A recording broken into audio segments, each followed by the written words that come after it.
Tonight on The Sleep Scientist, we drift through space and sound in a signal from the stars. What begins as a quiet hum buried in cosmic static becomes a gentle mystery that leads us across galaxies, into the heart of deep space, and back again. Follow Dr. Ilara, a quiet astronomer, as she uncovers a transmission that may not be from Earth, and might just change the way we see the universe forever. So wrap yourself in a blanket, close your eyes, and let this calm, star-filled journey carry you gently towards sleep. The Quiet Observatory. In a faraway part of the world, nestled high on a snowy mountain where the clouds drift like whispers, stood an ancient observatory made of silver stones and star-shaped glass. It was not a loud place. In fact, most people had forgotten it existed.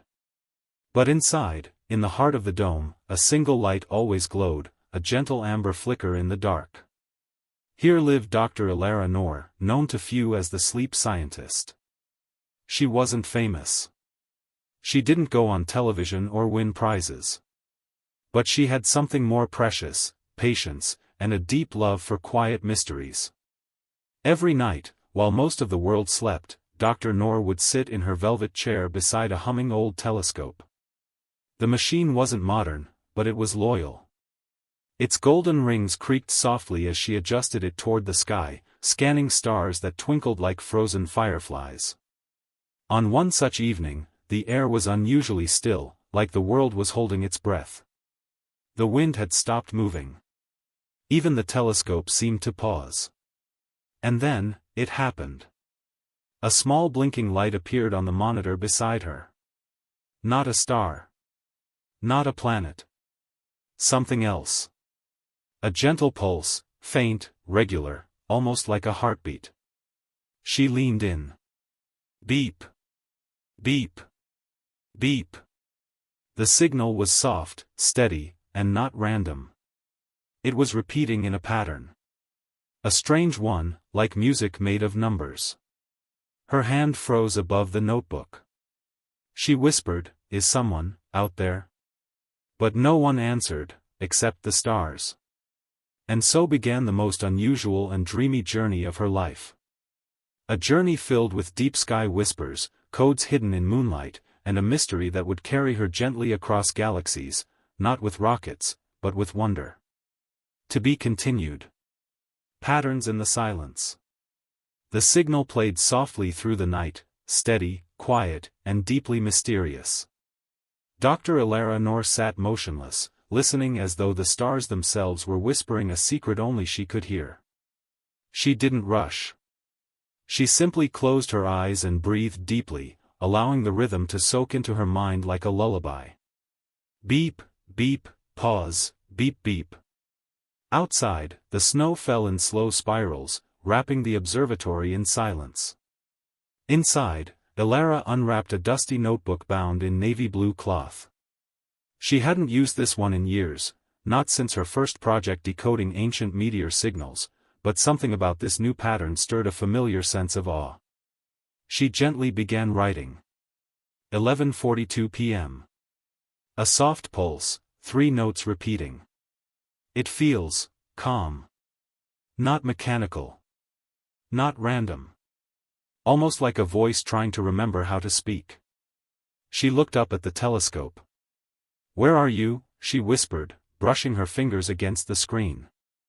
"And why now?" The observatory was old, but wise.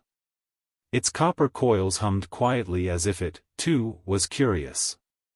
The signal wasn't coming from any known satellite or probe. It was drifting in from deep space, from a region behind the Orion Nebula. A place so far that light from there had taken thousands of years just to arrive at her mountaintop dome. Ilara smiled softly, not with excitement, but with the kind of joy that grows in silence. She made herself a mug of cinnamon tea, wrapped in her wool blanket, and continued to listen. The warmth of the cup, the softness of the chair, the hush of stars, it all felt like part of the message. Suddenly, the signal shifted. Not louder. Just different. The pattern changed. Beep, pause, beep beep, pause, beep beep beep. Then again. 1, 2, 3. Ilara's heart fluttered gently. Numbers. The signal was counting. She leaned forward and whispered, "Are you teaching me how you speak?" Somewhere out there, through cosmic dust and time itself, something, or someone, was sending a peaceful hello. Not in words, not in pictures, but in a slow, careful pattern. Like a child learning to sing. Ilara didn't feel fear. She felt wonder. And so, under the starlit ceiling of the dome, she stayed up until morning, not to solve the mystery, but to feel it. She listened, and recorded, and dreamed. In her quiet observatory, far from the noise of the world, Dr. Noor had become part of something vast and beautiful. And the stars were just beginning to speak. The language of light. The next evening, just as twilight bled into the mountains and the first stars began to blink awake, Dr. Ilara Noor returned to the observatory. She moved slowly, deliberately, like a pianist stepping onto a familiar stage. The telescope waited for her, its great glass eye already turned toward the sky. Inside, all was warm and quiet. The scent of cedarwood and old paper filled the air. Her logbook lay open, its last entry written in careful ink. "They are counting. Slowly. Kindly. As if offering me a bridge." Ilara brewed a pot of chamomile tea and curled into her armchair, wrapped in a thick shawl that had once belonged to her mother, a physicist who had also studied the stars, though in a more grounded way. She looked to the blinking console. The signal had returned. Stronger. Clearer. 1. 2. 3. Pause. 1. 2. 3. And then, a new shape. 3. 2. 1. Pause. 1. 1. 2. Ilara smiled. Not out of certainty, but because her heart recognized the rhythm before her mind could explain it. "They're not just counting," she murmured. "They're talking." She opened her notebook and gently traced the numbers into tiny spirals. What if this was not just math? What if it was something deeper, like music? She remembered stories of whales communicating across oceans, their songs rippling through the deep. This felt similar, a language not of words, but of tone, rhythm, intention. The observatory dimmed its lights automatically, helping her eyes adjust to the darkness. Outside, the Milky Way unfolded overhead like a trail of powdered sugar in the sky. And in that silence, Ilara began to hum. She wasn't sure why, but something in the signal made her want to respond. Hum, hum. A gentle melody, repeating the signal's pattern in sound. Her own voice, soft as silk, joined the stars. Suddenly, the signal paused. Ilara stopped. She waited. Then, as if answering her song, the pattern changed. Hum. It matched her hum. Ilara's breath caught in her chest. She sat back, not afraid, not overwhelmed, just held by something vast. Whatever was out there wasn't just broadcasting blindly. It was listening. For the first time in her long years as a scientist, Ilara let go of analysis. She closed her notebook and simply sat, listening with her whole being. She thought of the universe not as an equation, but as a lullaby, a place full of soft, distant voices, trying to connect. She imagined who might be on the other end. Not aliens in shining ships. Not machines. But minds like hers. Curious. Quiet. Gentle. Minds that had learned to listen across the dark. When morning crept in, soft and golden, Ilara stayed where she was. She didn't need answers, not yet. The questions themselves were beautiful. The signal still played, like a dream that had learned to hum. And high above the mountains, stars winked in slow agreement. "Yes," they whispered. "We hear you too." The Dream Archive. By the fourth night, the observatory no longer felt like a workplace. It felt like a sanctuary. A place halfway between sky and soil, thought and sleep. Dr. Alara Noor arrived just before dusk, her boots softly crunching over frost-dusted stone. The signal had been coming nightly now, each time with slight variations in its rhythm, like verses of a poem recited from light years away. She could feel it, the presence behind the pattern.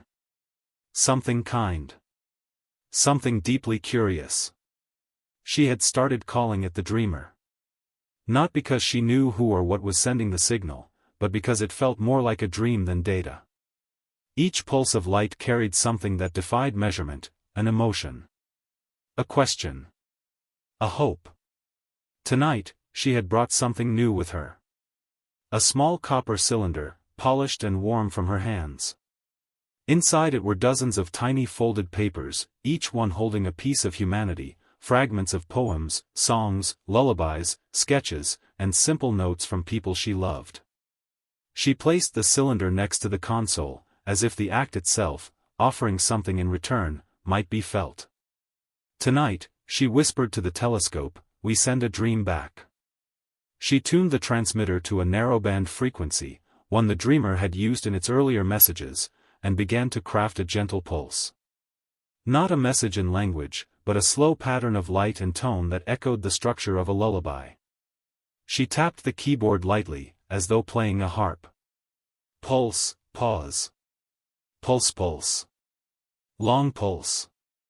In between, she hummed softly, layering voice and light like threads of the same fabric.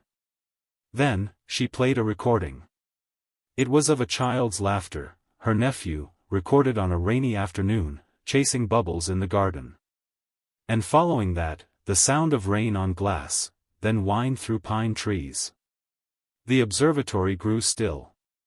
The telescope transmitted her offering into the stars, and the stars, in their patient way, listened. Alara settled into the armchair, wrapped in the comfort of quiet and night. She didn't expect an answer right away. The universe, after all, was not a place of instant replies, it was a listener of immense patience. And yet, the signal changed. It came back moments later. The pattern was unmistakable, the rhythm of her message, mirrored, then altered. Slightly, almost like a variation on a theme. As if someone out there had added a verse. She blinked back tears, not of fear or even awe, but of understanding. She had spoken through light and tone, and something, someone, had replied in kind. The dreamer wasn't alone. And neither was she. Above, the stars continued to spin in their quiet ballet. The telescope stood tall, a bridge between sky and soul. And Alara, the sleepy scientist, wrote in her notebook. Tonight we dreamed in both directions. The constellation code. By now, the entire rhythm of Dr. Alara Noor's life had shifted. She slept during the day, when the sun washed the sky with warmth, and woke as twilight began to spread its velvet veil across the horizon. The observatory welcomed her like an old friend, its rustling pine shadows, its quietly ticking clocks, and the great dome always ready to open toward the stars. The signal, the dreamer's light, had changed again. It now arrived in clusters of pulses, 5, then 2, then 8, then 13, numbers that didn't seem random. She scribbled them down in her weathered journal and felt a flicker of recognition. These weren't just numbers. They were part of the Fibonacci sequence, a mathematical pattern found throughout nature. In sunflowers. In galaxies. In seashells. It was a message written not in words, but in the language of the universe itself.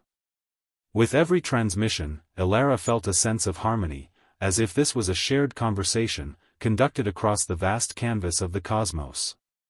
Each night, she recorded the pulses and layered them like stardust across charts and graphs. The observatory began to look more like an artist's studio, pages covered in swirling lines, soft charcoal sketches of spiral galaxies, and delicate diagrams taped to the walls. Then one night, just as she poured her usual cup of tea and adjusted her telescope's focus, a new pattern emerged, something startling and beautiful.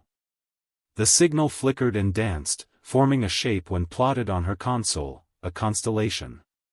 It wasn't one she recognized from Earth's skies. This was something new. A design shaped like a tree with its branches reaching outward, stars like leaves scattered across the heavens. But then she noticed, those star positions weren't random either.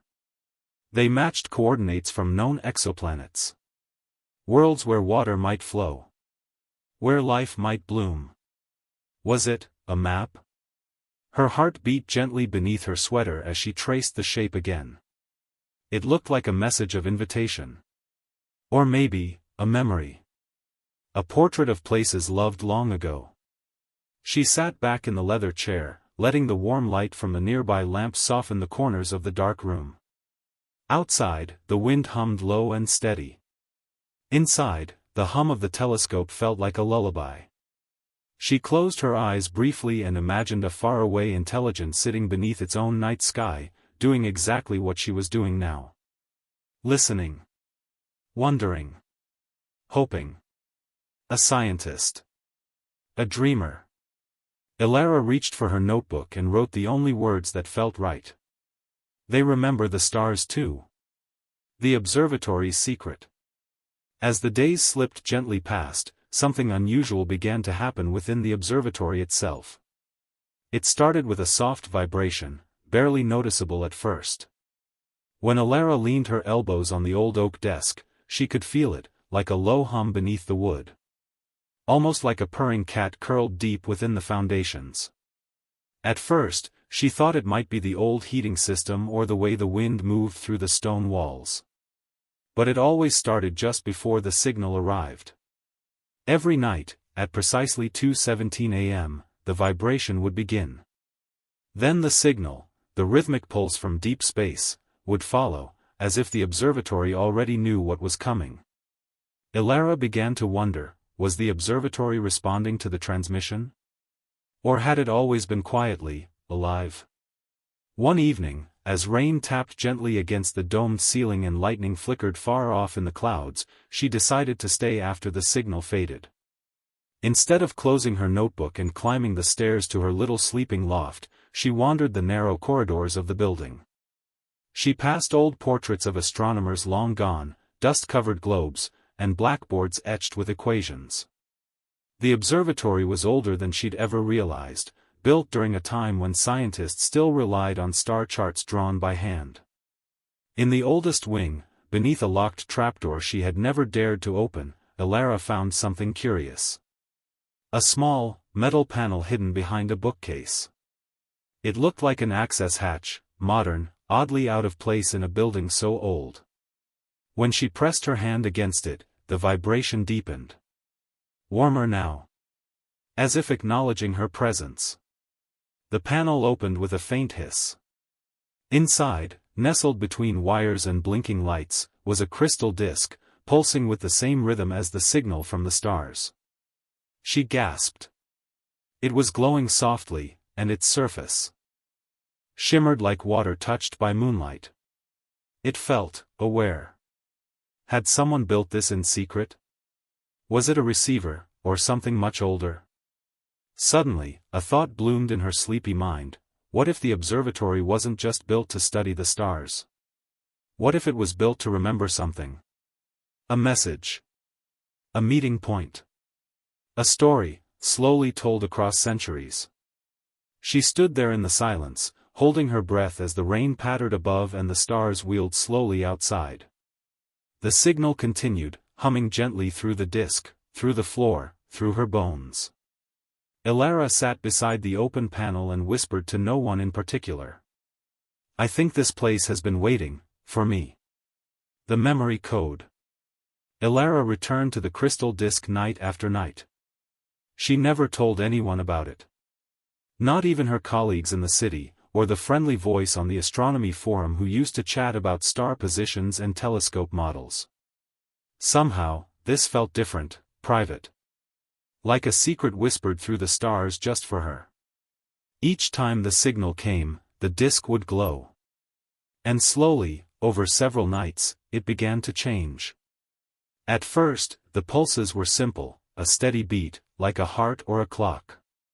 But then, patterns started to emerge. Soft flickers. Long and short lights.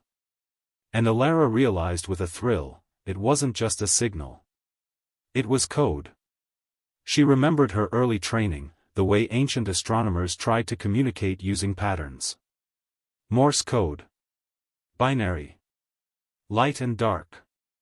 On and off.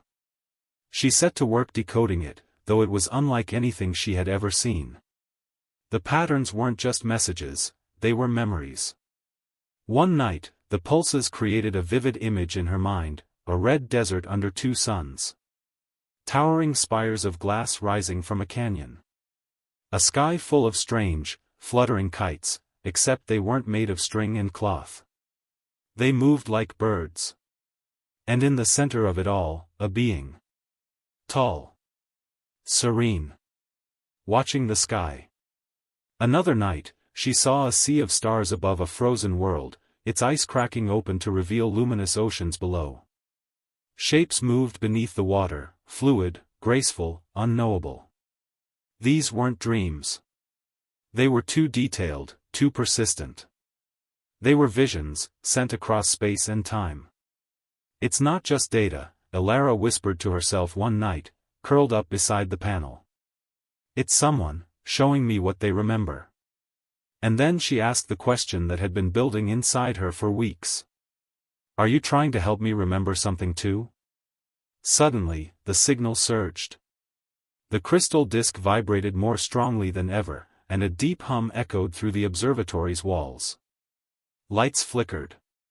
The old telescope groaned on its hinges, turning toward a new set of coordinates on its own. Alara scribbled the numbers into her journal. They pointed to a region of space known for being unusually quiet. A patch of sky so dark, most telescopes ignored it. A blank canvas in the night. Why there? She asked softly. The disk pulsed again, this time, not a memory. But a question. Not words exactly, but a feeling, like a voice made of light. Do you remember where you come from? Alara's breath caught. She stared at the stars through the dome, her thoughts spinning. The dreams. The visions. The hum in her bones. The way the observatory had always felt, familiar. Could it be? Was the signal not from something out there, but from something buried deep inside her? As the signal faded into the quiet of dawn, Alara curled into her chair beneath the telescope. The stars dimmed with the rising light, but the memory lingered. Two suns. Red sky. The sound of wind, not from Earth. The sky beneath the ice. That evening, Alara stepped into the observatory before the sun had fully set. There was a stillness in the air, a kind of hush that blanketed everything, even the birdsong. The trees outside barely moved. It was as if the entire mountain was holding its breath. Inside, the signal was already waiting for her. Not loud, not urgent, just present. Steady. Reassuring. She sat in silence, letting it wash over her like the rhythm of waves. The dream visions from the crystal disk had grown stronger, clearer. Each night they seemed to draw her further, not just outward into the stars, but inward, toward something sleeping in the quietest corners of her mind. She wasn't afraid. Tonight, the signal pulsed in a new pattern. Long, short, long, pause. A small musical hum played through the observatory speakers, soft, like water dripping in a cave. Then the vision came. She closed her eyes. And this time, she didn't just see, she felt. She was standing on ice. Endless, blue-tinted ice beneath a silver sky. But below her feet, through the crystal-clear surface, a glowing ocean shimmered, lit from within by dancing lights. Not reflections, but movement. Alara felt warmth on her skin, though no sun shone overhead. Instead, there were ribbons of light undulating in the water, like auroras swimming through the See. The shapes were unfamiliar, fluid and elegant. Not fish. Not machines. Something in between. They pulsed softly in colors she didn't know the names of. And in that moment, she understood without language. They were dreaming. These beings beneath the ice were sending their thoughts upward. Through light. Through time. Through the stars. Searching for someone who would listen. Back in the observatory, her fingers gently touched the crystal disk. Its glow was soft now, like the afterglow of a lantern being blown out. She opened her notebook and wrote carefully. Not alone. Not imagination. They remember too. She sat in silence, letting the feeling linger. A memory, perhaps not her own, nestled quietly inside her heart now. Like she had been entrusted with something sacred. And then, something unusual happened.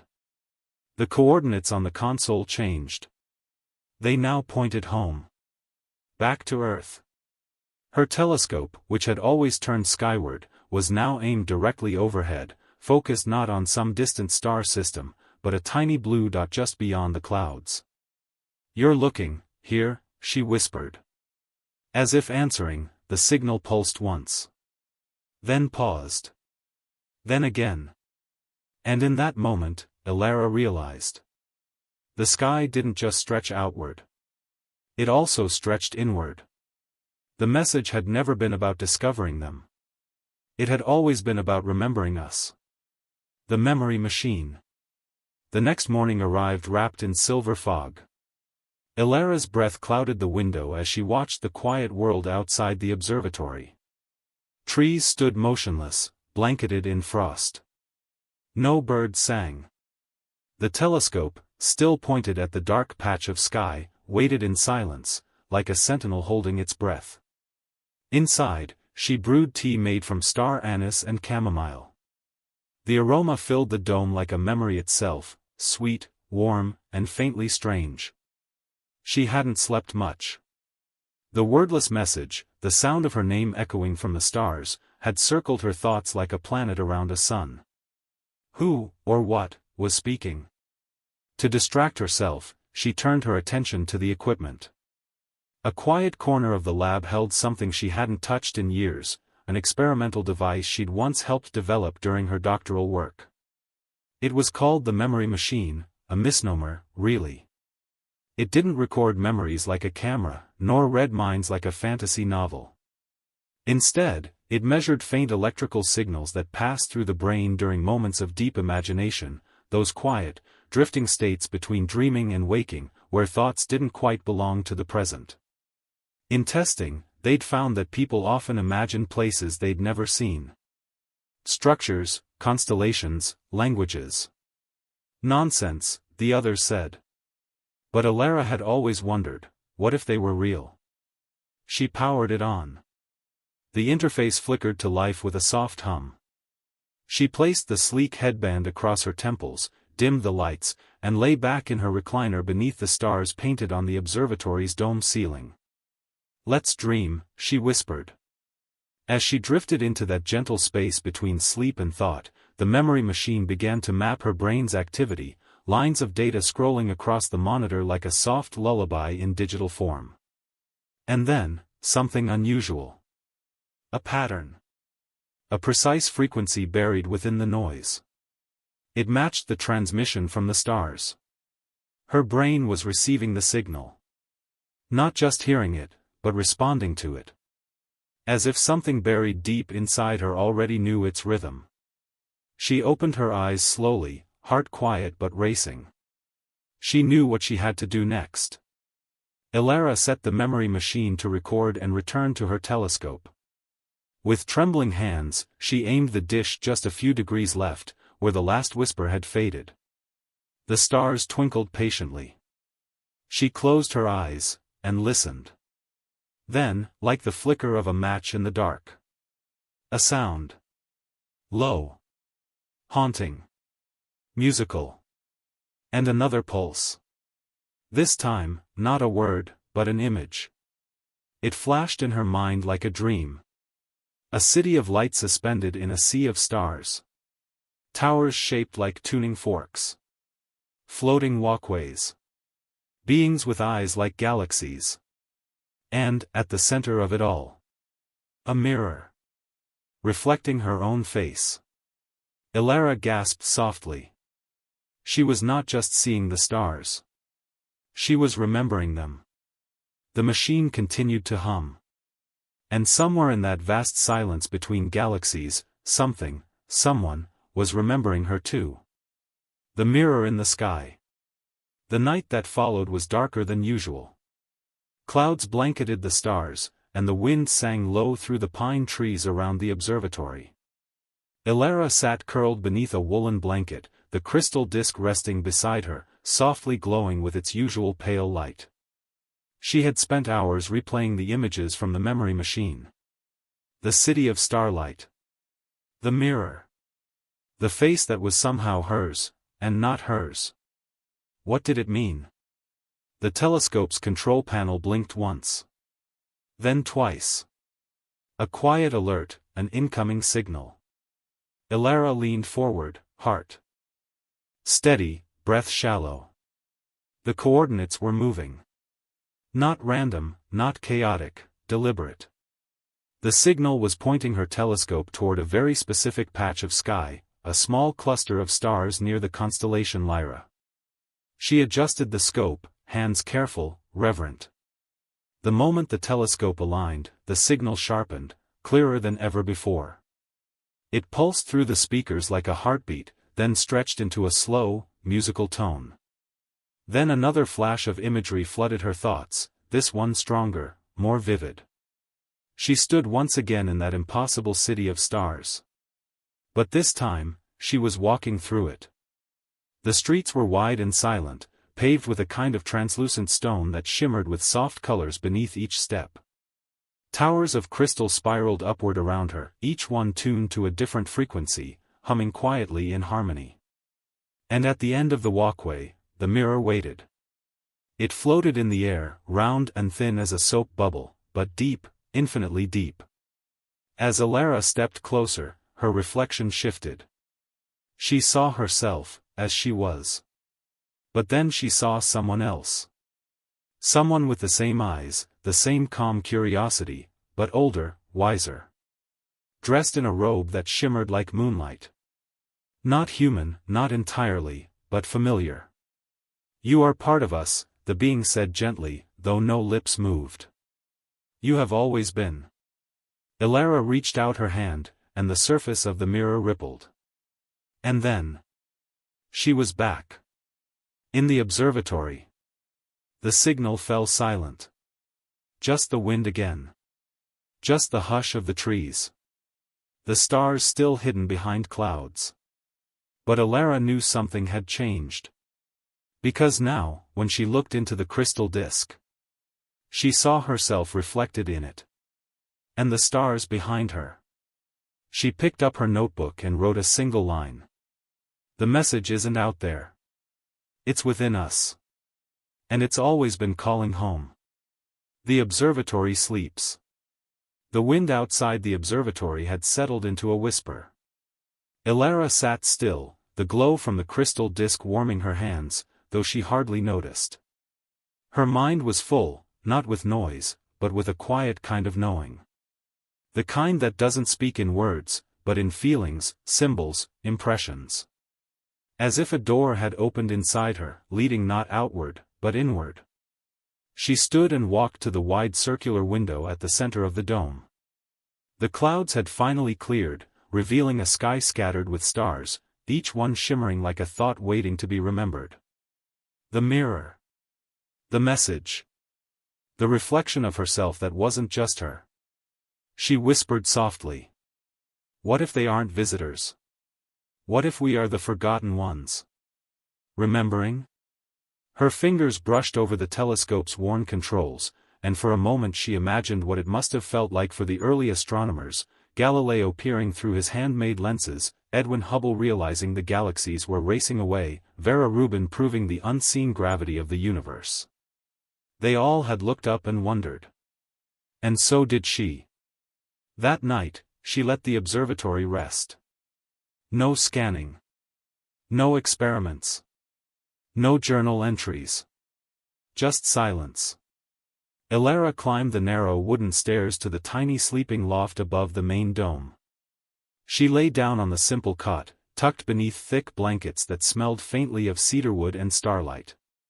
As her eyes fluttered closed, the images returned, not sudden, not jarring, but as soft and fluid as a dream.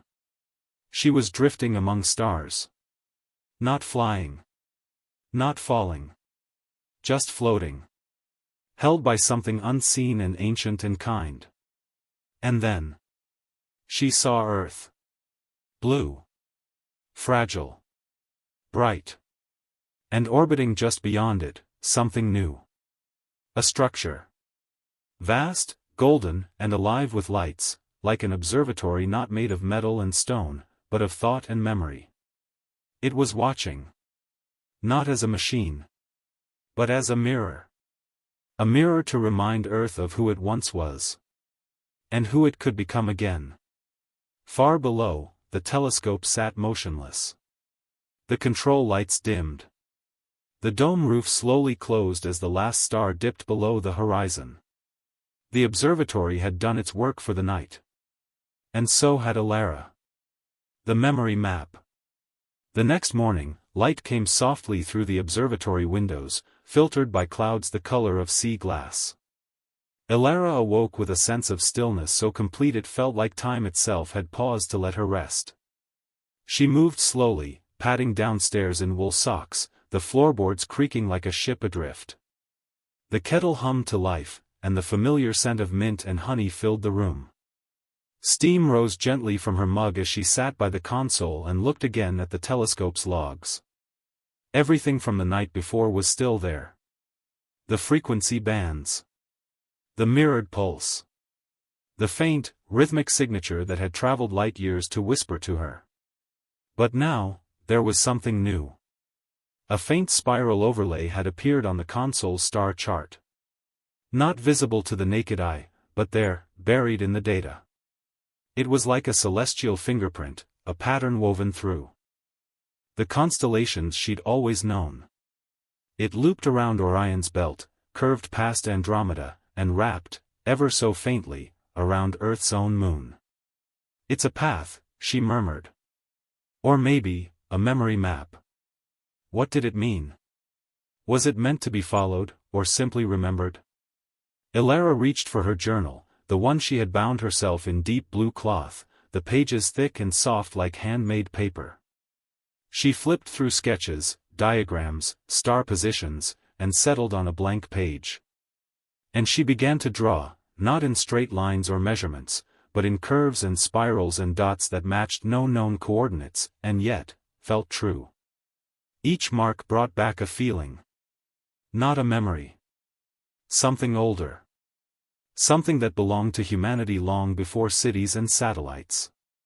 A time when stories were written in the sky. And then she remembered something her grandmother used to say. The stars don't just tell us where we are. They tell us who we are. Outside, the wind had picked up, rustling through pine trees and carrying with it the crisp scent of cold stone and open skies. A raven called once, then was silent. Elara stood at the observatory's glass door, watching the forest beyond. Something had awakened. Not just in the telescope. In her.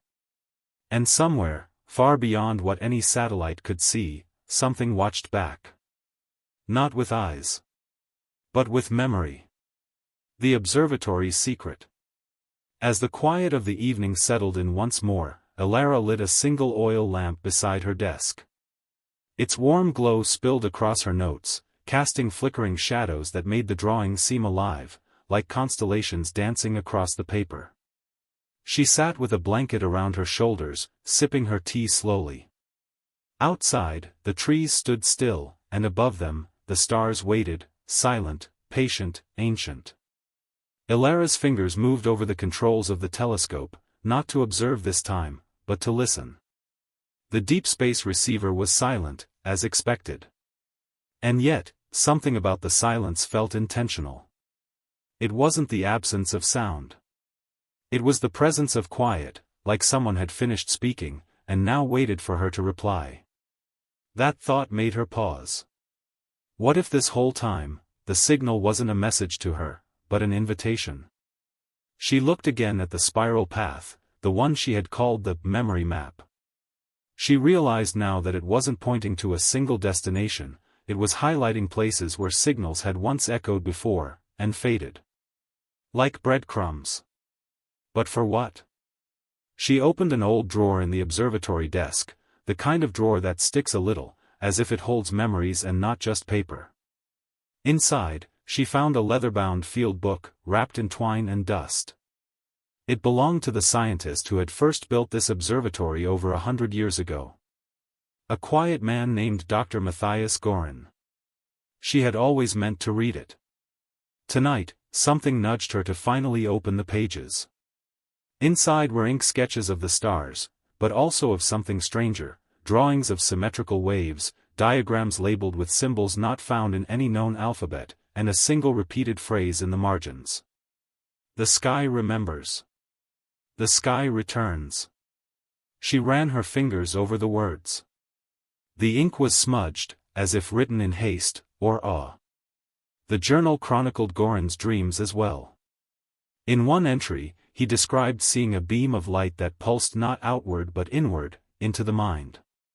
Like a memory playing backwards, he wrote, guiding me somewhere I do not remember ever going, but know I must return to.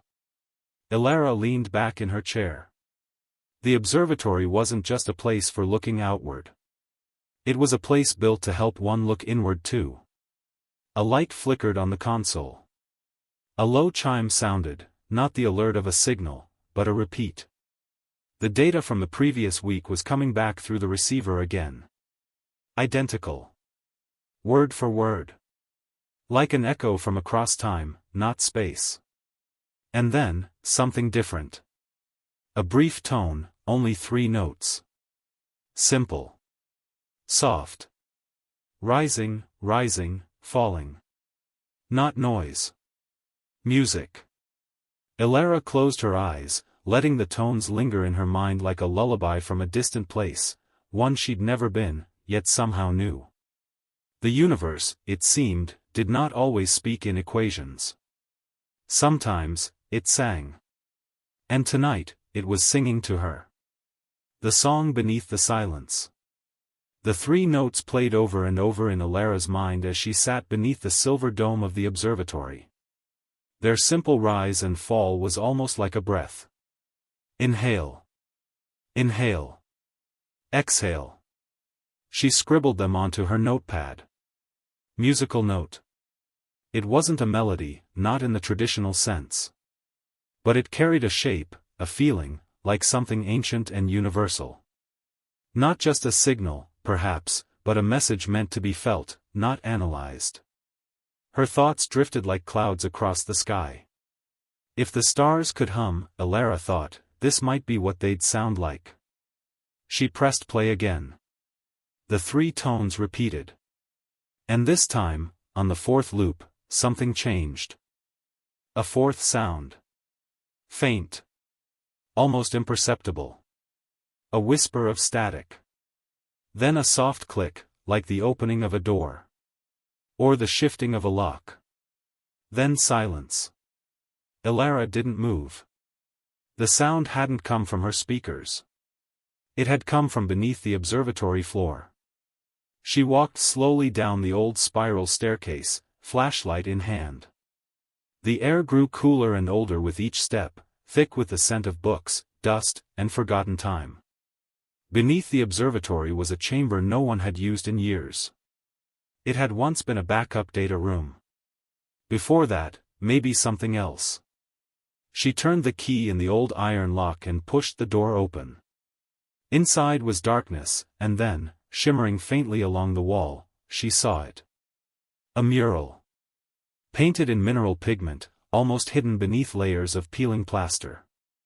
It showed a star map, but not of constellations she recognized. They swirled in unfamiliar formations. Spirals. Vortices. A galactic dance far beyond Earth's skies. And at the center of it all, a single glowing thread, reaching from the stars, to a tower. Her tower. Elara touched the painted line with her fingertips. She could feel it. A slight warmth. As if the wall had remembered the star's touch from long ago. As if something had been waiting. She sat down on the floor. The three tones echoed again in her thoughts. What if the message wasn't just a signal? What if it was an invitation? Not to look further, but to remember something we'd long forgotten? She closed her eyes. And listened. The memory in the signal. Elara didn't sleep that night. She stayed in the lower chamber of the observatory, surrounded by the faded mural and the gentle hum of machines upstairs still catching the whispers of space. She had brought her tablet down, and her fingers now moved slowly across its screen, adjusting filters, isolating waveforms, stretching time. And there it was again. The whisper beneath the tones. She magnified it, slowed it, isolated the frequencies. What emerged was not static. It was structured. Layered. Almost, woven, like strands of thread in a tapestry. She ran it through an old pattern recognition tool and sat back in quiet awe. The software did not label it as music. Or speech. It labeled it as memory fragment. Confidence level, 86%. Elara's breath caught in her throat. She wasn't entirely sure what the program meant, but something in her heart felt it too. The signal wasn't broadcasting information. It was remembering something. And maybe it wanted us to remember too. She leaned against the wall of the old chamber, feeling the cool stone behind her. Her mind drifted again to the mural, how the tower and the stars were connected. She imagined a civilization, far beyond this galaxy, that sent out not commands or coordinates, but memories. Gentle echoes of what they once knew, or loved, or longed for. Not to invade. Not to interfere. But simply to share. Her eyes grew heavy. She listened once more to the signal. 3 notes. Then silence. Then the soft, rhythmic pulse that reminded her of a heartbeat. Or perhaps a lullaby. In that moment, Elara stopped analyzing. She stopped decoding. She simply listened, as if listening to a dream. And in her mind's eye, she saw something strange and beautiful. A vast plain beneath twin suns. Towering crystal spires humming with song. Beings of light gathered around a pool of memory, watching the stars swirl above. And one of them turned.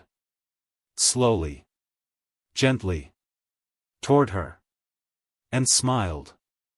Elara awoke sometime before dawn, a blanket wrapped around her shoulders, her tablet still running. On the screen, new data had appeared.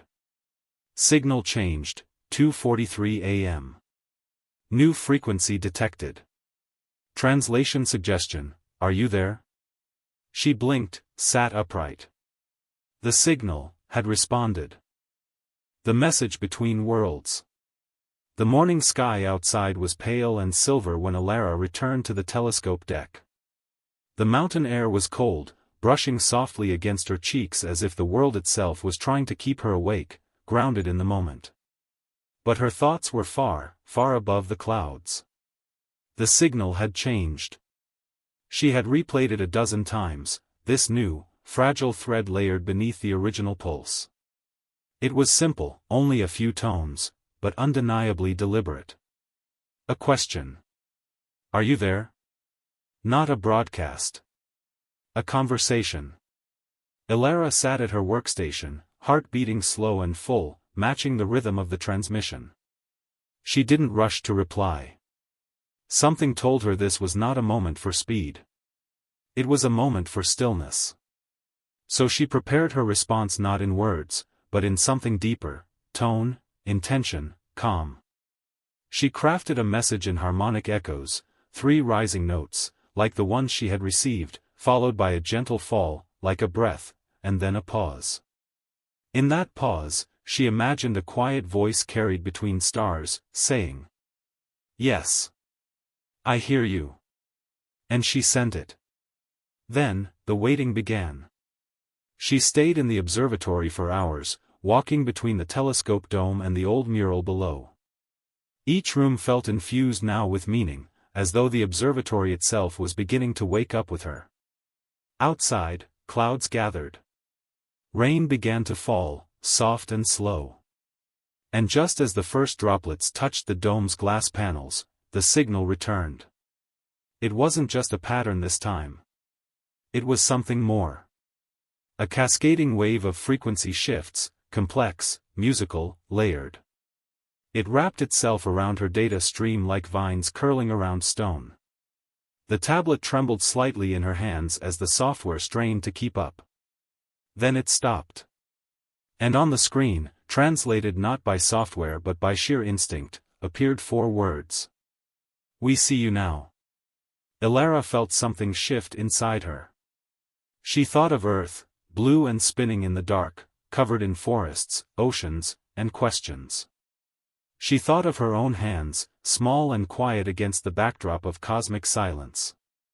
And yet, heard. Seen. From across the black sea of stars. The loneliness she hadn't realized she'd carried began to soften, like fog melting in morning light. That night, the observatory felt alive. The machines hummed in harmony. The stars shimmered a little brighter. And Ilara, sitting quietly in her favorite chair, eyes barely open, whispered to the sky, "Thank you for answering." And with that, she drifted into sleep. Held gently by the knowing that across light years, someone, or something, had whispered back. Patterns in the silence. Ilara awoke before dawn. The observatory was dim, wrapped in early morning hush. Her tablet was still resting on her lap, glowing faintly. On the screen, the last 4 words of the message hovered like a dream left behind. "We see you now." It hadn't been a glitch. Not a misreading. Not an echo of some earthborn noise bouncing through space. It was real. And it was still coming. Over the next few hours, the signal evolved. It came in slow waves, always during the same window each night, like a distant lighthouse blinking patiently across a black ocean. At first, Ilara recorded every second. She charted frequency shifts, wave structures, and amplitude decay. But soon she realized. This wasn't something to analyze like data. This was something to listen to. So she did. She dimmed the lights, slowed her breath, and simply sat with it, treating the signal like a lullaby from another world. Sometimes it was rhythmic, like music with no melody. Other times it was static-laced, distant, like wind whispering through ancient leaves. Always gentle. Always precise. One night, a new tone entered the stream, low and resonant, like the hum of a cello. It repeated 3 times, paused, and then played again in reverse. Ilara felt a chill run through her. It was mirroring her own response. Not the one the software had sent days ago. But the simple, quiet reply she had crafted manually, with rising notes and a falling breath. The signal had learned it. Or recognized it. She whispered aloud to the room, "You're listening." She tried not to let her imagination run too far. Not aliens in ships. Not planets with cities or creatures with voices like ours. No. This felt older. Deeper. Like something woven into the fabric of space itself, awareness not born of biology, but of physics, time, gravity. Perhaps even memory. Could the universe itself hold memory? Could it remember us? Ilara decided to change how she responded. No more instruments. No digital tones. That night, she simply sat at the console and whispered into the microphone. "Tell me what you see." The signal didn't respond right away. In fact, it was quiet for over 6 hours. But at dawn, just as the sky began to pale, her screen lit up with a soft pulse. The message decoded slowly, too slow to be automated. We see beginnings. Another pause.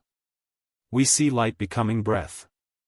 And finally, we remember silence, before the stars. Elara didn't move for a long time. There was no answer she could give that would match the beauty, or mystery, of that message. So she simply smiled, placed her hand gently on the console, and whispered. Then we are not alone in remembering. The sun rose quietly outside the observatory, golden and warm. Inside, Elara sat surrounded by telescopes, cables, notebooks, and one impossible truth. The stars had spoken.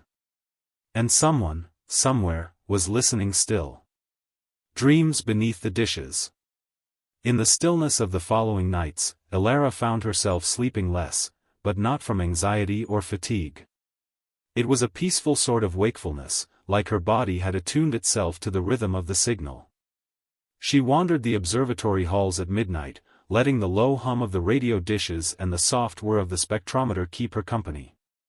The machines, once cold and mechanical, now felt like living things, gentle companions holding their breath with her, listening. Outside, the sky had never seemed darker or more alive. And every evening, as if on cue, the signal returned. It spoke in patterns, some so complex they resembled math equations, others so poetic they left her stunned. It was like deciphering a lullaby written in light and time. Elara had begun calling it the whisper. One night, she stood on the rooftop platform, surrounded by the sweeping dishes that rotated slowly toward the sky. A soft wind played with her scarf, and above her, stars blinked silently in clusters. She closed her eyes. And for the first time, she let herself imagine what, or who, might be behind the signal. She didn't see aliens with wide eyes or spacecraft buzzing across nebulae. No.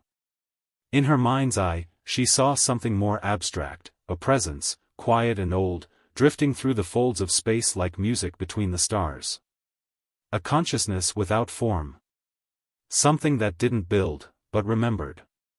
A memory so vast, it became awareness. She wondered. Could our thoughts reach that far? Could dreams stretch across space like the faint light of distant galaxies? She sat down on the metal steps and whispered into the dark. We're still listening. And the dishes turned, like petals opening to the sky. Later that week, a new anomaly appeared in the data stream. It wasn't just sound now. It was imagery. Not video, not photographs. But pulses arranged in such a way that, when plotted by frequency and duration, formed shapes.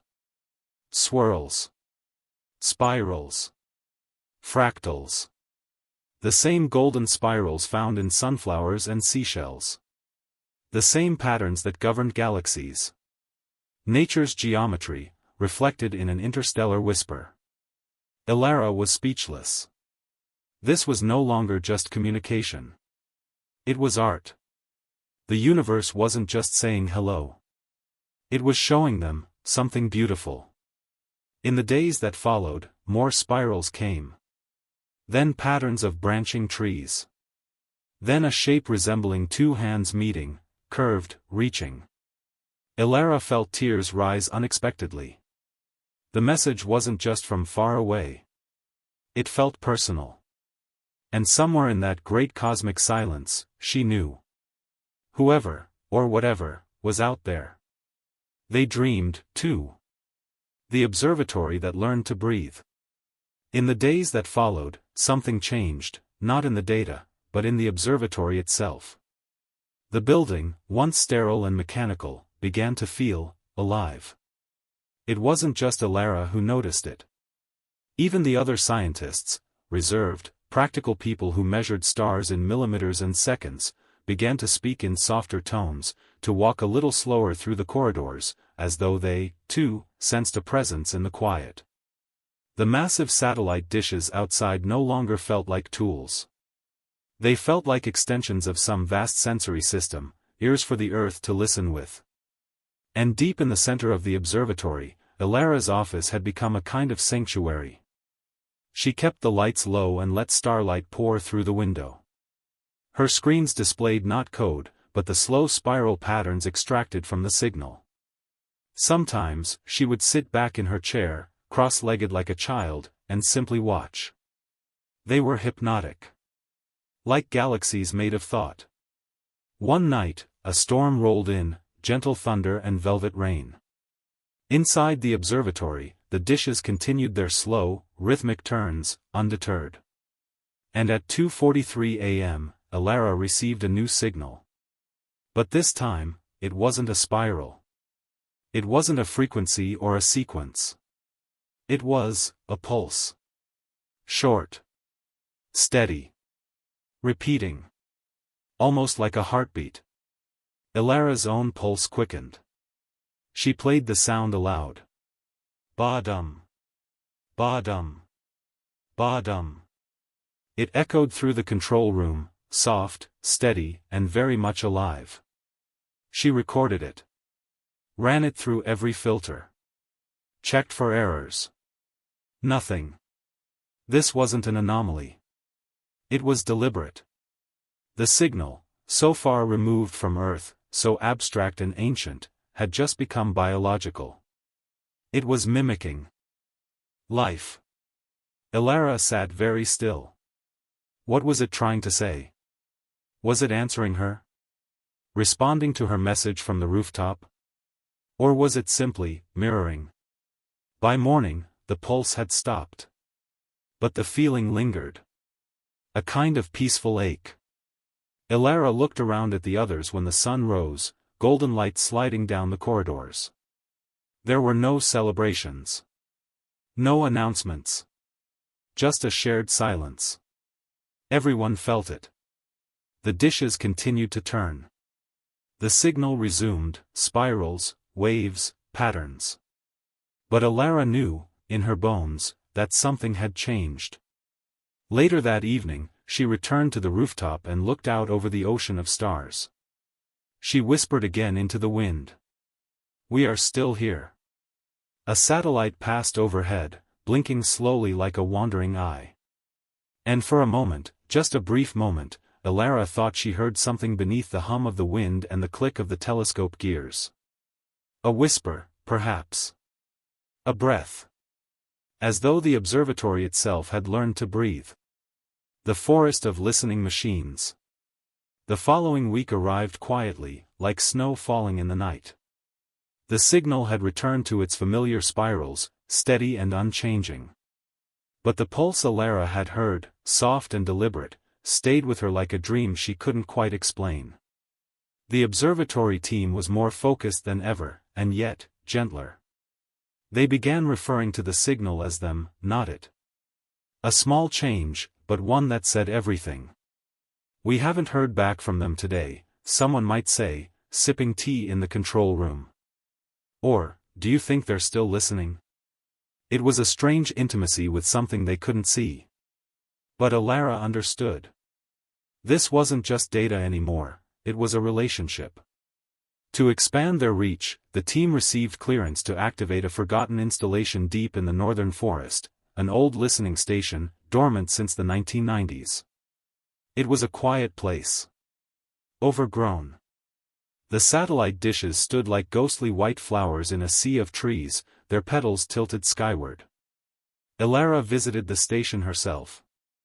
The forest greeted her with birdsong and pine needles underfoot. Everything smelled of sap and old wood. The station had no electricity at first, only the creaking of metal in the wind. But as they restored power and reconnected the uplinks, something extraordinary happened. The signal arrived there, too. Almost immediately. As if they had been waiting for her in that quiet forest all along. At night, Ilara sat by the window of the small cabin they'd repurposed for lodging. The dishes rotated outside like a slow dance, scanning the stars. And inside, the computers picked up more than just the spiral. The pulse was back. Faint but unmistakable. And now it was joined by something else. A new frequency. Low. Gentle. Like music heard underwater. She adjusted the settings, smoothed the waveform, and leaned in to listen. It was a pattern. A song, perhaps? Long, repeating tones, layered in what almost sounded like harmony. The rhythm didn't match any human composition. But there was something deeply emotional about it. Like it came from a being who understood what it meant to wait. Ilara let it play softly as she lay down to sleep, the curtains fluttering in the wind. She dreamed of the dishes as giant flowers, blooming in the dark. Of stars whispering in the language of breath and melody. And of a signal, far from any world, circling a quiet sun, patient, kind, and still waiting for an answer. In the morning, mist curled around the trees, and the station blinked gently with life. The pulse remained.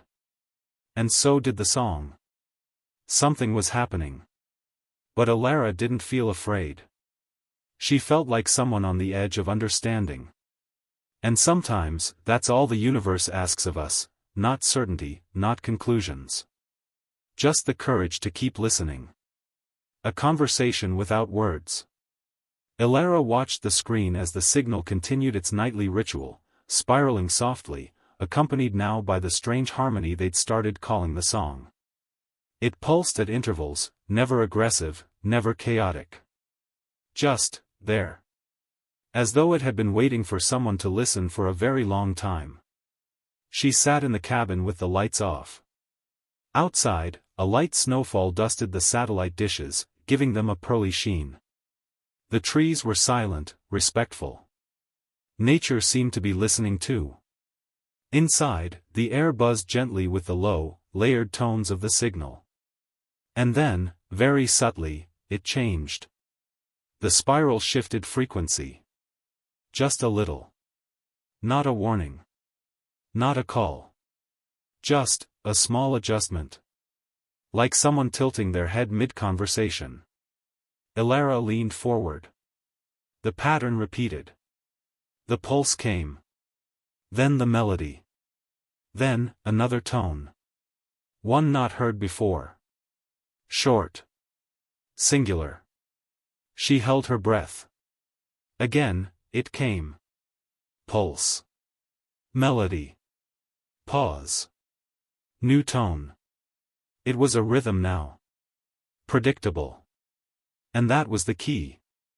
Predictability is where language begins. Back at the main observatory, they set up a side project, Project Echo.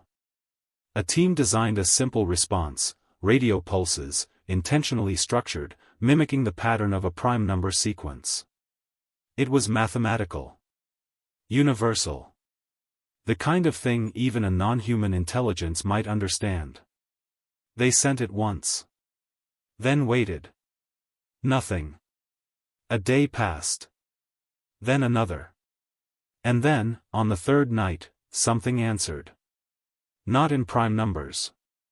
But in mirrors. The same sequence. Reversed. As if someone was saying, "We see what you did. We understand. Here's ours." It wasn't proof. It wasn't contact. But it was a rhythm that responded to their rhythm. A pause that matched their silence. A musical reply that danced with the notes they'd sent. It felt, to Ilara, like a kind of handshake. That night, as she sat by the fire, logs crackling, laptop gently humming, she whispered into the night. "Hello, whoever you are." The cabin creaked in the wind. The signal played softly in the background. They're not trying to tell us something, but show us. The next morning, she began cross-referencing the signal's shapes with star charts, historic and current. Looking for alignments. Then, just as the sun was rising behind the snowy peaks, she found it. A cluster in the signal perfectly matched a real stellar arrangement, one not visible to the naked eye, but catalogued deep in infrared astronomy. A small, icy exoplanet orbiting a quiet red star. The match was exact. Ilara sat back slowly, heart gently thudding in the hush of dawn. Were they pointing to a home? Or a memory? Or an invitation? She marked the coordinates on the map and wrote in her notebook. Whispers from a planet that waits beneath a faded sun. Not lost. Not forgotten. Just, waiting to be seen. That night, under a canopy of stars, Elara stood outside with her telescope aimed toward that faraway system. She whispered softly, "We see you now." And for the first time in her life, she truly felt it. The vastness of space was not empty. It was listening. It was responding. And maybe, it was remembering. The planet with no name. The icy exoplanet, drifting silently around its dim red sun, had no official name in Earth's registry, only a string of numbers and letters. But to Elara, it already had a presence. A feeling. It wasn't just a dot on a chart. It was a place. A whisper from across the stars. Her team at the observatory, once quiet and reserved, had begun working late into the night, not because of duty, but curiosity. Not out of pressure, but wonder. They called the exoplanet Echo 1. Because everything it sent felt like a reflection, a murmur, a memory. Each night, the signal shifted slightly. Not enough to be random, but enough to feel alive. Sometimes, it repeated itself with tiny variations. Other times, it paused for long stretches, only to resume with clearer tones and more precise shapes. Luca began writing musical interpretations of the data. Mira, the linguist, had filled 3 notebooks with tentative translations. She believed the signals weren't just coordinates, but emotions. Or stories. Or even dreams. And Elara? She sat alone most nights in the upper dome, her chair turned not toward the console but toward the telescope, which now pointed always toward that red star. Then, one evening, unexpectedly, the signal stopped. No warning. No fade. Just, silence. The observatory held its breath. Hours passed. Then a day. Then 2. The team grew quiet, as if mourning something unspoken. Had they reached the end? Had Echo 1 said all it wanted to say? Or was it, listening now? On the 3rd night of silence, a soft snowfall began outside the observatory. Elara couldn't sleep. She wandered to the telescope, wrapped in a blanket, and sat beside it. She closed her eyes. And just as she began to drift into a gentle doze, a soft pulse blinked on the screen. Then another. And another. But these were different. They weren't coming from the same direction. Elara leaned forward. Her breath caught. These signals were arriving from 3 separate star systems. Not one voice now. But many. A new signal cluster began forming on the screen, slow, deliberate, beautiful. Mira whispered. It's not just Echo 1. Others heard us, too. They had called out across the stars. And now, the stars were responding. One by one. Softly. Patiently. Lovingly. Like distant lights blinking on in a quiet city, each one a sign of something greater, something ancient, intelligent, and perhaps, kind. Elara looked up into the sky and whispered into the night. Thank you for answering. And she smiled. Because the universe, it seemed, had never been silent. It was simply waiting for someone to listen long enough to hear. The conversation begins. The room was hushed, dimly lit by the soft glow of instrument panels and the pale reflection of stars on the observatory dome. The signals were coming in steadily now, not just from Echo 1, but from 2 other points in the sky. Different systems. Different pulses. But, somehow connected. They weren't just bursts of energy or random patterns. They were timed. Layered. They responded to each other. It was as though the stars were beginning a quiet conversation, one that had been going on long before humans ever learned to listen. Ilara, Mira, and Luca gathered around the central console. They spoke little now. Their communication had become instinctual, nods, glances, a shared stillness. They didn't want to disturb the moment. Mira leaned closer to the screen and whispered, as if the signals could hear her. "It's almost like music. Like a call and response." Luca agreed. "Or like different instruments, playing together. Different voices joining a song." The observatory, which had once been quiet like a chapel, now felt alive with presence. Outside, snowflakes drifted softly across the mountains. Time seemed to slow, and the world held its breath. The signals danced. Echo 1 would pulse once, then wait. Another point of light, farther off, would answer with a triple beat. A third would respond with a slow, rhythmic sweep, like the tide brushing against a distant shore. Then silence. Then echo 1 again.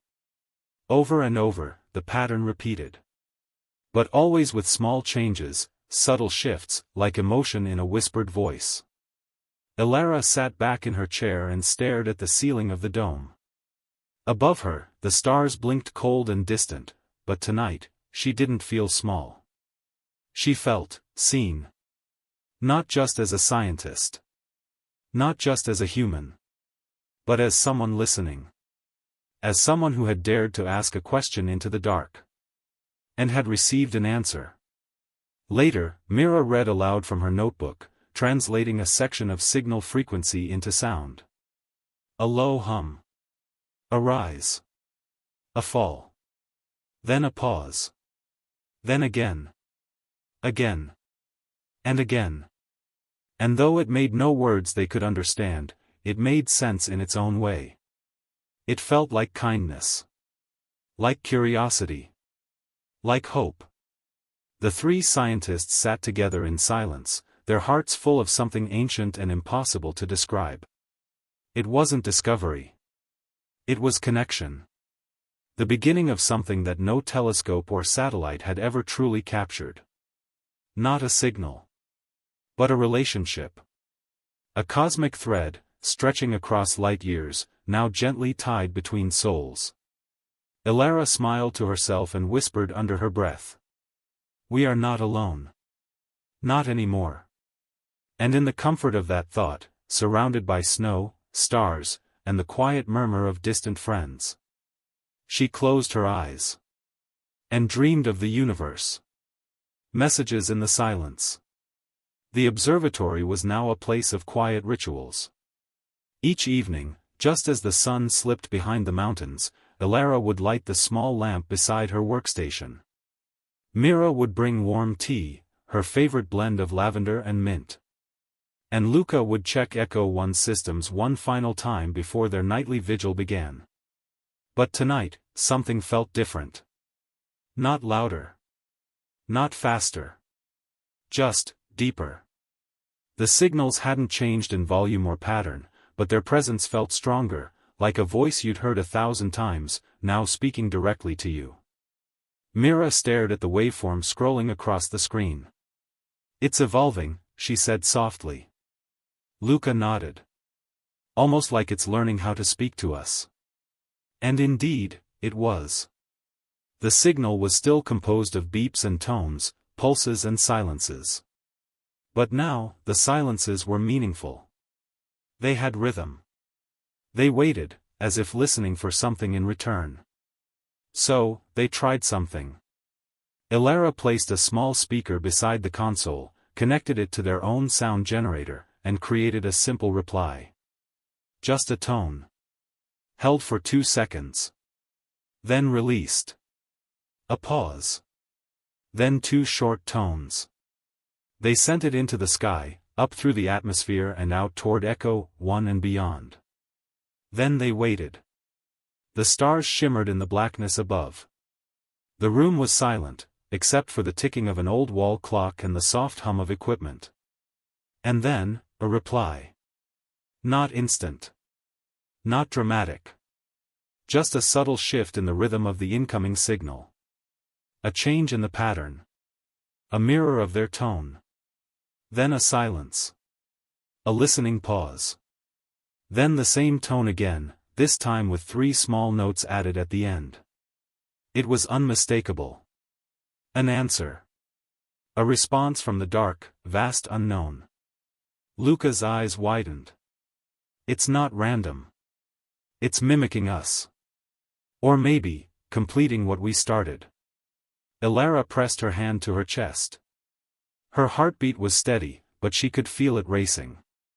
In the quiet stillness of the night, a conversation had begun, not with words or grammar, but with something more primal.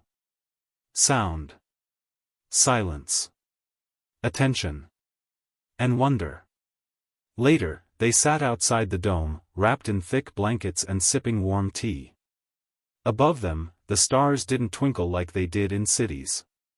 Here, they burned, sharp and steady, like ancient eyes looking down. Do you think they know what we are? Mira asked. Elara smiled. I think they know we're listening. And that was enough. A gentle breeze swept over the mountain, carrying the scent of pine and snow. The signal continued softly in the background, looping, waiting, listening. Tonight, it didn't feel like science. It felt like communion. A meeting of distant minds, curious, patient, and kind. And as the observatory's lights dimmed and the night deepened, the 3 scientists sat beneath the stars, no longer searching, but speaking. They didn't need to understand the whole language yet. They only needed to know one thing. We are not alone. Not in the universe. Not in this moment. Not in the silence. A language of light. The observatory no longer slept. Even during the day, when the stars faded from view and the mountains glowed with golden morning light, the team remained quietly alert. Something had changed since the signal began answering. What started as distant radio beeps now pulsed with intention, as if whoever sent it wanted to teach them something. And now, it wasn't just sound. It was light. The transformation began at dusk. Luca was calibrating the wideband telescope when a faint flicker blinked across the screen, not from their instruments, but from the sky itself. A flash. Then another. Precise. Timed. Measured. A pattern of light pulses coming from the exact coordinates of the signal. Did you see that? He asked. Elara, watching beside him, nodded slowly. They're changing the medium. The team quickly adjusted their instruments to detect photonic signals, bursts of light, outside the visible spectrum, hidden in the infrared and ultraviolet. What they saw was extraordinary. The pulses weren't random. They were sequences, repeating, expanding, evolving. Like math. Like music. Like language. That night, under a blanket of stars, the team gathered outside with handheld sensors. No electronics. No radio. Just their eyes and simple tools, watching the sky, waiting. The flashes continued. Short, then long. Quiet, then bright. Some grouped in pairs, others in threes. Mira began to hum softly. What are you doing? Elara asked. I'm following the rhythm, she whispered. It feels like a lullaby. And it did. The flashes weren't just data. They were designed to be felt. Elara realized something profound. They're not just trying to inform us, she said. They're trying to comfort us. Mira looked at her. Like a mother whispering to a child in the dark. By morning, they had catalogued hundreds of variations in the light. Some corresponded to prime numbers. Others to Fibonacci sequences. One series, when converted into musical notes, formed a gentle, looping melody that Mira recorded on her violin. When she played it back through the observatory speakers, something strange happened. The signal responded with new flashes. Brighter. Softer. Closer together. It was a reply. A moment of connection. That evening, the team didn't run diagnostics or simulations. Instead, they simply sat beneath the open sky, watching and listening. No longer as scientists, but as guests. And the stars blinked slowly in return, like someone blinking back tears of joy after a long silence. In that sacred quiet, wrapped in blankets and wonder, they began to understand something larger than themselves. This wasn't just a signal from far away. It was an invitation. Not to a place, but to a conversation. One that had waited eons to begin. And as the last light blinked gently across the sky, like a wink from the cosmos, Elara whispered, "We see you." And for the first time in her life, she felt seen in return. The dream in the data.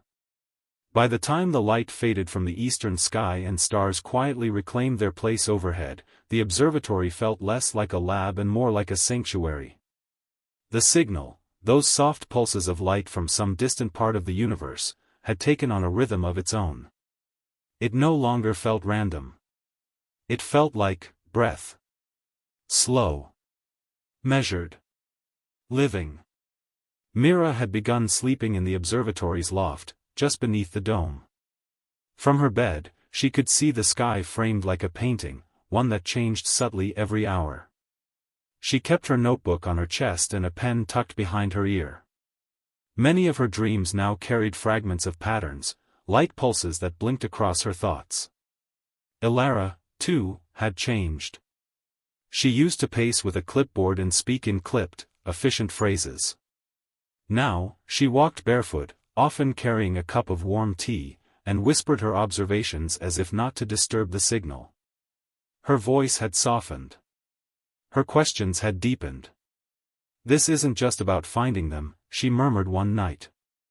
"It's about remembering ourselves." The signal continued, but something strange had begun to happen. It was showing up in unexpected places. Not just in the observatory's instruments, but in reflections on the lake, in tree shadows, even in the hum of electricity along the power lines. They weren't hallucinating. Not exactly. It was as if their senses had tuned to something previously invisible. Something, embedded in the very fabric of nature. As if the signal had always been there. One morning, Luca found an old satellite photograph from decades ago. He ran the image through a light enhancement filter, one of their newest algorithms, and there it was. A faint blink. The signal had been reaching out for years. Maybe longer. Maybe always. That evening, as a storm rolled in from the south, thunder cracked softly beyond the mountains. Mira lit candles inside the observatory. The power flickered but held. Outside, rain tapped lightly against the dome. Inside, the light pulses continued, gentle, steady, as if the storm couldn't touch them. And that's when Elara made the most unexpected discovery yet. She filtered the signal through an experimental waveform decoder, something meant for analyzing whale songs. What came through wasn't words, exactly, but tones, long, layered, flowing tones. When mapped into visual space, it created something like calligraphy. Symbols made of light. Each one was distinct. Delicate. Beautiful. "Are these ideas?" Mira asked. Elara smiled faintly. "No," she said. "They're memories." And suddenly, they understood. The signal wasn't just a message, it was a mirror. Each light pulse reflected something within themselves. Hope. Curiosity. Fear. Wonder. The signal adapted to what they were ready to receive. The deeper they listened, the more deeply it responded. Not as an alien voice speaking to strangers, but as a cosmic friend, reminding them of their own story. That night, Mira dreamed of stars forming over an ocean of clouds. Elara dreamed of a time when Earth's sky was filled with signals, before we knew how to listen. And somewhere between sleep and waking, they both heard the same quiet thought, not spoken but understood. You are not alone. The quiet between the stars. The following day began with an unusual hush. The usual chatter of the observatory, buzzing instruments, soft footsteps, gentle coffee mugs clinking, was replaced by stillness. A kind of sacred pause, as though the entire building were holding its breath.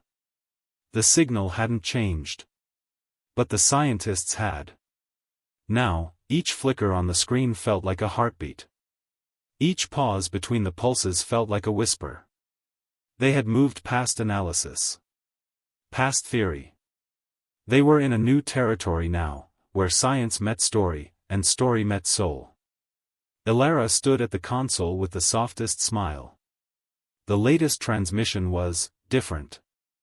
Not louder, not clearer, but warmer. It had shape. She printed the signal wave onto clear sheets of film, one on top of another, layering light and time. When she held them up to the sun, the pulses overlapped like petals on a flower. Mira took one and placed it on the old overhead projector they rarely used. The room dimmed. A single beam of light passed through the signal. What appeared on the wall wasn't data. It was an image. Not a photo. Not a drawing. Something between them.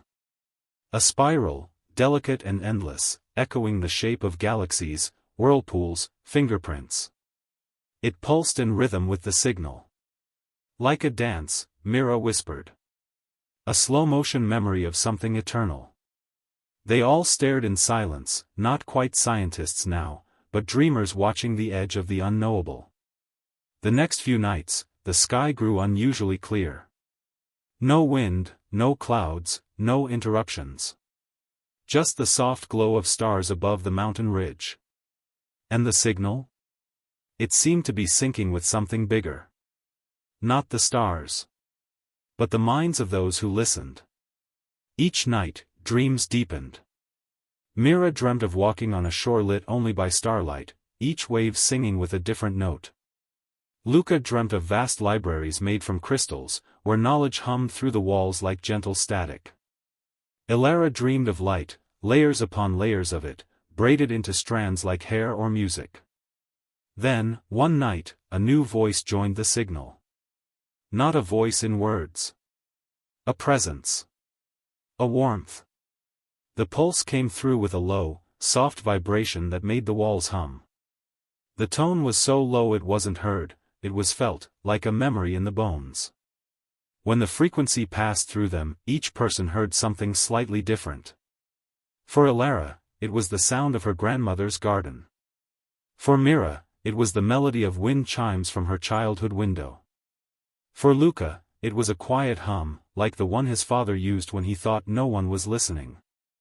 And that's when they began to suspect. This wasn't a signal from a place. This was a signal from time. Something old and wise, echoing forward, waiting for someone, anyone, to be still long enough to hear it. Not a message meant to be decoded. But remembered. As dawn approached, the sky turned silver with the coming light. The spiral still glowed faintly on the wall, a reminder of the long, quiet dance between stars and minds. And somewhere, in the spaces between those light pulses, something waited patiently. A story older than language. A truth too gentle to shout. A signal from the stars. Softly saying, "You belong to this universe, too." The final frequency. The night was quiet, but not empty. Over the sleepy hills and across the frost-laced rooftops, a stillness settled like a blanket. In her observatory, Dr. Elara waited. The stars blinked above, silent, ancient, watching. For months, the signal had repeated itself, a soft hum, hidden deep in cosmic static. And each time, Elara had leaned in, like a child listening for a lullaby just out of reach. But tonight, it changed. A new pattern emerged. Not a sound this time, but a pause. A silence so deliberate it spoke volumes. Elara adjusted the dials with trembling fingers, her breath clouding the chilled air. The monitors shimmered with lines of golden data. It was almost poetic, like the stars were whispering in Morse code. Then, just as the moon reached its highest point, a light on the far console blinked, a color she hadn't seen before. Pale violet. It pulsed slowly, steadily. "Is this your reply?" she whispered, as though afraid to scare it off. She pressed record. A long, gentle tone began to fill the room. Melodic. Rhythmic. And in that moment, she didn't need translation. The message was clear, not in words, but in wonder. It said, "We hear you, too." Elara leaned back in her chair. Tears welled in her eyes, not of sadness, but awe. The cosmos had spoken back. Somewhere out there, light years away, someone had sent this signal, an echo across the void. And now, she was no longer alone. Outside, the stars seemed brighter. As though they were smiling down. The wind outside had stilled. The world had fallen into listening. Elara whispered into the quiet, "Thank you." Then, with a heart full of peace and mind adrift with dreams, she closed her eyes. The observatory glowed gently, cradling her sleep. Somewhere far, far away, the stars continued to hum.